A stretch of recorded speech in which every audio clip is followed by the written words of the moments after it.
Et si Vinicius était tout simplement le meilleur joueur du monde? Salut les potes, c'est Ous. On se retrouve pour une nouvelle vidéo pour parler du match si important pour la Liga entre le Real Madrid et Girona.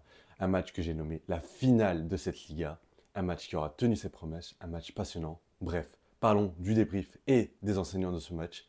Let's go! Tout d'abord, parlons des compositions d'équipe. Du côté du Real Madrid, une défense centrale décimée.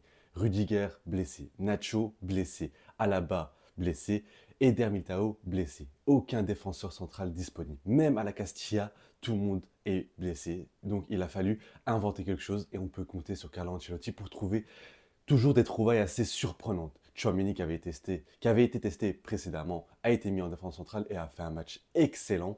Et Dani Carvajal, malgré sa taille assez petite pour un défenseur central, il a fait le taf et ça a dépanné comme il fallait. Un match où la défense à 4 était donc composée de 3 latéraux.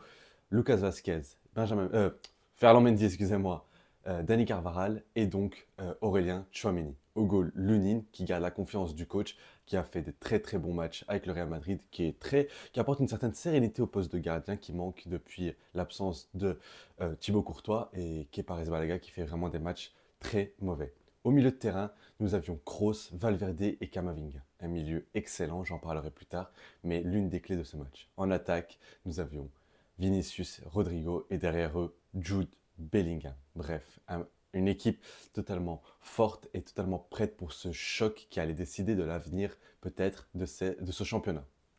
Sur le banc, nous avions du Arda Güler, du Modric, nous avions encore une fois Fran Garcia, Joselu, Brahim Diaz, de la qualité. Du côté de Girona, ils étaient privés de Daley Blind et de leur entraîneur. Aussi de Herrera qui fait des vrais bons matchs avec Girona. Mais ils sont partis sur une composition assez offensive avec Dobric, Savio, nous avions Alex Garcia. Bref, cette équipe était venue pour marquer des buts. Et les intentions étaient plutôt pas mal dans le sens où le Real Madrid avait une défense centrale assez décimée, donc pourquoi pas tenter tout pour l'attaque. Mais on verra que ça n'a pas vraiment tourné en leur faveur. Parlons du contenu du match. Un match que je pensais beaucoup plus serré que ça, mais le Real Madrid a totalement imposé sa supériorité.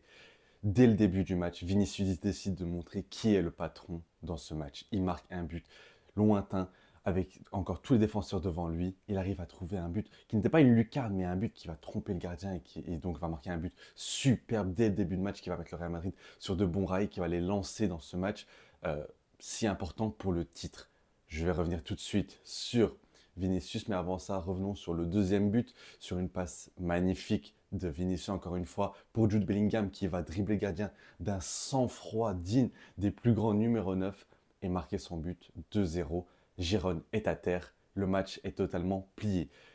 Dans l'intensité, le Real Madrid a répondu présent. Ils ont montré vraiment une supériorité. On a vu vraiment le match entre le Real Madrid, premier de ce championnat, et le deuxième, mais il y avait un écart abyssal par l'intensité, la puissance, la technicité. Les sorties de balle du Real Madrid, c'était vraiment incroyable. Des une touche, deux touches, trois touches, sans jamais stresser. Des récupérations de balles très hautes. Ça allait vite vers l'avant, avec un travail monstrueux de Federico Valverde, Kroos en tant que maestro de l'équipe, celui qui donnait le tempo, celui qui gérait toutes ses passes. Vraiment, à la mi-temps, je crois, il était à 100% de passes réussites, 10 passes longues sur 10. Un match totalement loufoque de la part de Toni Kroos. Camavinga qui a apporté tout ce qu'il sait apporter comme d'habitude. Il s'est projeté. Il a presque obtenu un penalty. Il est capable de revenir en défense, récupérer des ballons, se déplacer vers la gauche, combiner. Il a une aisance technique incroyable. Ce mec est beaucoup trop fort. La réincarnation de Seedorf. Même quand Girona a essayé d'avoir la possession, c'était une possession qui n'a pas servi à grand chose malheureusement pour eux. Ils n'ont pas réussi à concrétiser cela. Et en défense, c'était très solide. Je vais revenir sur Aurélien Tchouaméni qui a montré un visage de patron, qui a su montrer qui il était vraiment. Tchouaméni, on est capable de mettre en 6, en 8, en défenseur central. Il répondra toujours présent car il a vraiment cette qualité physique et technique capable de lui permettre de se placer où il veut en fait. Il a répondu totalement présent dans un match où on pensait que la défense du Real Madrid allait vivre un enfer. Donc, encore une fois, je tire mon chapeau à Aurélien Tchouaméni qui a fait un match masterclass. Maintenant, je vais revenir sur les deux individualités qui, encore une fois, ont été impressionnantes. Je vais commencer par Jude Bellingham qui a fait un très bon match dans le cœur du jeu, là où je le préfère. C'est-à-dire que c'est un fluidificateur de jeu. Vraiment, il permettait d'accélérer le jeu, de garder le ballon très difficile de lui retirer la balle, capable de changer l'axe, changer le tempo, changer de camp quand il faut, capable de dribbler, de servir de magnifiques ballons pour ses coéquipiers, de revenir défendre. Vraiment, l'homme a tout faire. Cet homme est vraiment très très fort. Et ses mimiques, sa gestuelle me rappelle vraiment Zidane. Je ne dis pas qu'il a le même niveau que Zidane, mais sa gestuelle, quand même, on peut dire qu'il s'inspire de Zinedine Zidane, qui est évidemment son idole. Rodrigo a aussi fait un bon match sans être excellent. Il a raté quand même quelques fois, il a été un peu moins tranchant, mais ça c'est encore une fois le problème quand il joue à droite. Malheureusement, il est obligé de se cantonner à ce poste tant le joueur qui est à la gauche est tout simplement magique. Mais il a fait son match, il a marqué un beau but en partant du milieu de terrain sans être attaqué par les défenseurs et il va claquer son but. Content pour lui, il va pouvoir retrouver de la confiance avant le match de Leipzig en Ligue des Champions. Bon, maintenant parlons du crack. Parlons de celui, parlons de celui que j'aime nommer le match day player. L'homme qui, dans les grands matchs, ne se rate que très rarement. Je parle de Vinicius Junior, ce joueur qui est capable d'être présent dans tous les grands matchs. Il ne se cache jamais et encore une fois, il a montré un match important, un match pour le titre entre guillemets, un match face à la deuxième meilleure équipe de Liga, face à la plus belle équipe de Liga. Vinicius a montré sa supériorité. Il a fait un boulot monstre à couteau qui a fini en pleurs, le pauvre. Je ne me moque pas de lui évidemment. Il a dû vivre une soirée cauchemardesque. Mais Vinicius a vraiment fait, excusez-moi du terme, du sale. Il a été bon dans la finition, dans les passes, la deuxième passe décisive sur Jude Bellingham où il met un extérieur du pied digne de Modric pour Jude Bellingham. Son premier but, un but venu de nulle part, un peu comme celui contre Manchester City la saison dernière ou contre Séville encore une fois il y a 2 ans. Bref, il a montré toute sa palette technique. Il a été capable d'aligner ses défenseurs d'une facilité déconcertante.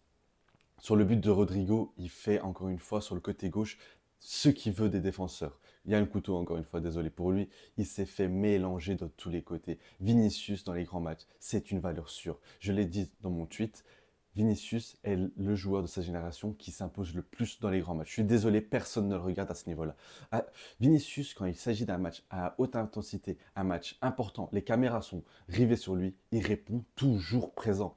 C'est une capacité folle car vraiment, c'est dans les grands moments qu'on reconnaît les grands joueurs. Donc voilà, Vinicius est-il le meilleur joueur du monde?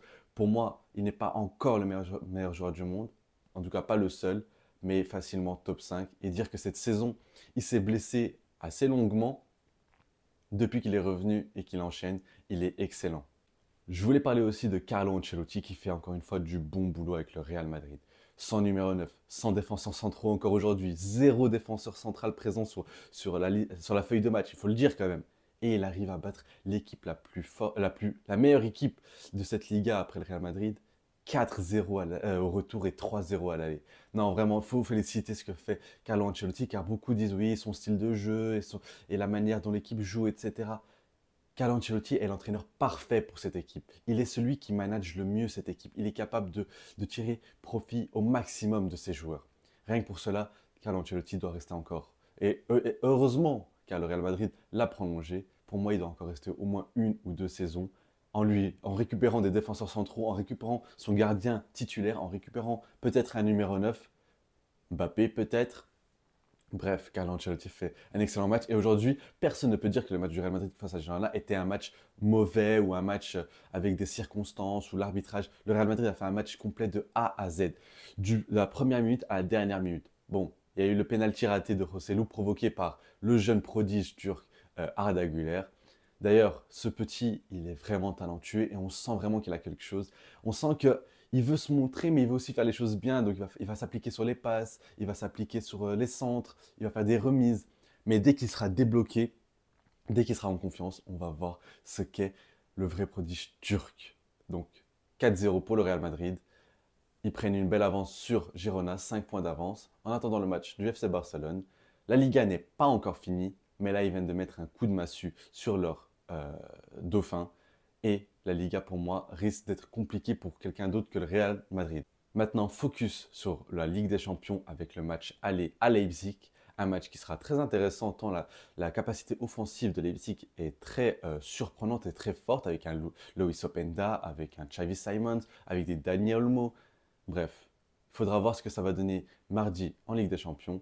Mais l'équipe du Real Madrid est en forme, Vinicius est en forme, Jude Bellingham, qui, on l'espère, sera revenu de sa petite blessure, car bon, on a vu qu'il est sorti en grimaçant. Hâte d'être à mardi pour voir le match de Ligue des Champions. Voilà la fin de cette vidéo. Merci d'avoir regardé. N'hésitez pas à me dire ce que vous avez pensé du match et si pour vous Vinicius est le meilleur joueur du monde. N'hésitez pas à vous abonner pour ne pas rater les prochaines vidéos, liker et partager la vidéo. C'était Ous et un avis noyé dans la mer.